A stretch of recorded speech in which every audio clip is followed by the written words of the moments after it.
So this succubus energy now will now drain the masculines of their life force, right? But in some cases, the masculines don't necessarily die.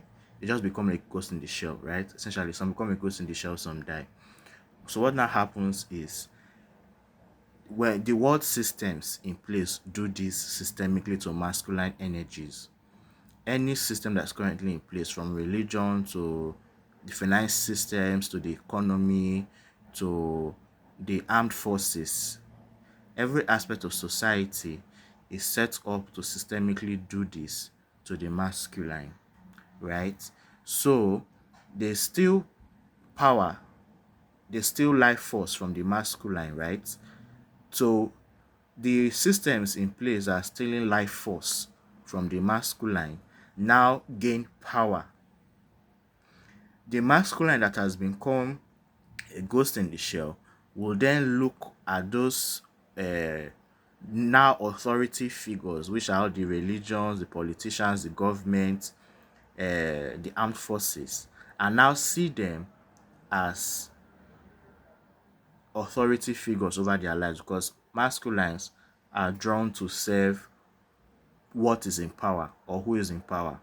So now that their life force has been drained to give power to something that's otherwise powerless and worthless, they will now start seeing that thing that stole their life force to become powerful as the actual thing they're supposed to follow, obey, listen to, and serve, right? Then, on the flip side, the feminine energies will actually have the power, authority, wisdom that are now being siphoned and drained by the parasitic incubus energies.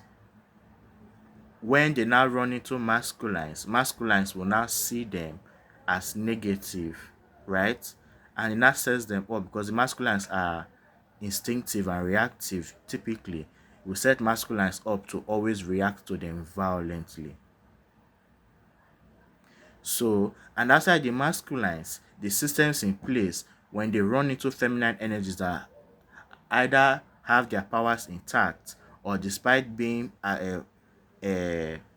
deceived and abused and siphoned by parasitic energies, still hold power, because like I said, feminine energies are the ones who hold most of the power naturally, right?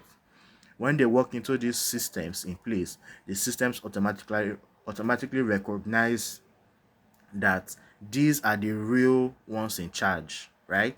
So the system now has to tone them down, bring them to submission, because naturally these feminine energies are still above the system, still have more power and authority and wisdom than the systems in place. So whenever these feminine energies walk into those systems, or those systems run into feminine energies, their goal is to bring the feminine down, to oppress, to suppress the feminine. So the feminine is now constantly being abused anywhere the feminine energy goes. Anytime she interacts with masculines, masculines are hostile to her, masculines are dismissive, masculines are abusive, because the masculines are seeing her as the incubus, even negative energy that is siphoning her true essence and mirroring it to control masculines. So masculines are seeing her as that evil energy when she is the thing that they should be serving and worshiping and bowing down to, right? And in turn, the systems are fighting her because they know that if they don't fight her, if anybody should look at her and look at the systems, before long to become obvious who is actually in charge, who actually has power, who actually has authority, who actually has wisdom, and who is actually above the feminine or the systems in place. So they need to bring her down to remain relevant, right? So this is the abuse, and by the time the feminine is constantly exposed to this cycle of abuse and trauma, it now throws her into a state of survival, and it now makes her scorned against the masculine. This is why a lot of feminine energies, or people who are feminine, hate masculine energies and want nothing to do with them, because it is a constant lived experience for masculines to maltreat them, to abuse them, to neglect them, to try and suppress them, oppress them, right? Therefore, the systems to try to either kill them or belittle them or try to cage them. So now, the solution to all of these problems is for the feminine to reclaim her power. It's for her to identify the parasitic energies of people around her and cut them off so that she can stand in her true essence. Whenever she's standing in her true essence, she becomes magnetic. Automatically, she becomes magnetic. She starts to correct distortion by simply being herself. Authentic self-expression and yes, our authentic self-expression. In other words, as a feminine, if you're someone's feminine, your authentic self-expression is your highest form of protection. You working in your true essence is your highest form of protection. And that's what will now set the stage to correct the distortions or do the distortions and karma that people have tried to place on you that does not belong to you. It then sets the stage for those negative energies that you have accumulated or absorbed that were never yours to return back to its rightful place, which is all these evil energies that were siphoning off of you when you were disempowered. And and yes, pay attention to how that is now. All the negative energies and systems that were siphoning off of you before and dumping their nonsense on you will now have to reclaim their baggage, their negative energies, their karma, while you reclaim your power, your authority, and the ease that is meant for you, the life of ease and infinite goodness that is meant for the feminine energies will now return. And pay attention to how this plays out, because now real life scenario nice. You see uh white people, colonizers, they go to lands, sacred lands, because the feminine is sacred, the feminine is divine, right?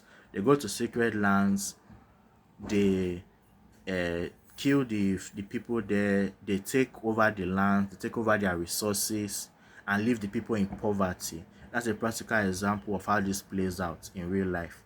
So when those people now stand and reclaim back their land, their resources, their dignity, their birthright, their wealth, their inheritance, those parasites who broke into their lands to then enjoy uh, resources and wealth and power that was not theirs, to then control masculines, will now be rendered invalid, useless, like they always were to begin with, right? Then while for the masculine, when the masculine now realized that he is a ghost in the shell of who he can be, or who he should be, or who he used to be before he became a servant of the systems in place, because he became a servant of the beast, it will set him up to rebel against the very systems and institutions that made him a ghost in the shell, that made him lose himself, right? So when the masculine now opposes those systems, it's only a matter of time for the systems fall. And when the masculine now sees that those systems were only powerful because he was feeding the system, serving the system, when he pulls back his life force and back, that's he regains himself and pulls back from the systems collapse. And when that happens, when that masculine now runs into feminine energies, he will now see that okay, these are the ones who actually have the power. Their power is not to be debated, it's not to be opposed, it is evident. And he'll know instantly that okay, this is the person that I should have been serving to begin with. This is the person that I should have been listening to begin with. Right? This is the person I should have been following to begin with. And this is how collective healing and correction takes place. So now, how does it play out in real life scenarios? Now let's say okay, people who used to be religious, who believed all of the religious manipulation and lies and indoctrination, right? They now start running into, but then they realize what religion is actually about. That it's about control, domination, illegal acquisition, brainwashing, all those, and they pull out of the system, right? They after pulling out of the system, they now run into spiritual practices, indigenous practices that edify life, that sustain life, that nurture life, that helps the soul and spirit of masculines to grow, evolve, mature, right? The masculines will now will now become fierce defenders and protectors of those systems, those actual feminine systems, right? The extensions of the feminine. And it now so plays out as, say, maybe people who uh, were part of systems that ensure that the fulcrum remains in place. Let's say maybe they are part of the armed forces. They were told, oh, we're here to protect lives, defend lives. And you find out that the lives they're meant to protect is who you are killing. And who are those lives? You are killing the lives of sacred feminine people like native people, black people, people who are the best as a collective. And you are defending the worst of people, which are generally white people. So when that correction takes place, you will now know that, okay, the people that I was told to defend are the people I should be fighting against, and people I was told to kill are the ones I should serve and protect, because they are the ones who are actually needed. They are the ones who actually add value to the world, right? So this is how all these corrections take place physically, how it plays out physically.